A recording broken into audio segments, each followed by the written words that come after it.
નમસ્કાર, આપ જોઈ રહ્યા છો લખત ન્યૂઝ અપડેટ ચેનલ। તમામ સમાચાર અને અપડેટ મેળવવા માટે ચેનલને સબસ્ક્રાઇબ કરો અને બેલ આઇકન પર ક્લિક કરો જેથી તમામ સમાચાર અને અપડેટ તમને મળી રહે।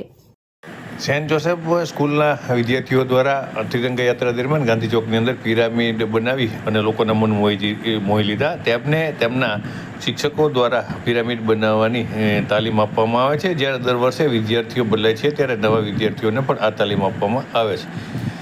લખતર ગામની અંદર તિરંગા યાત્રાનું આયોજન કરવામાં આવ્યું હતું। આ યાત્રા દરમિયાન જે સેન્ટ જોસેફ સ્કૂલના વિદ્યાર્થીઓ તેમના દ્વારા ગાંધી ચોકની અંદર પિરામિડ બનાવવાનું જે તેમની ઘણા વર્ષોથી પિરામિડ બનાવી અને તેઓ પોતાનું જે પરફોર્મન્સ છે તે દેખાડી રહ્યા છે। આ અંગે તેમના શિક્ષકો તેમને માહિતી આપી રહ્યા છે અને તેમને તાલીમ પણ આપી રહ્યા છે। ત્યારે આજે લખતર ગામની અંદર નીકળેલા તિરંગા યાત્રા દરમિયાન તેઓ સેન્ટ જોસેફના વિદ્યાર્થીઓ દ્વારા ગાંધી ચોકની અંદર પિરામિડ બનાવી અને યાત્રામાં ઉપસ્થિત તમામ લોકોના મન મોહી લીધા હતા।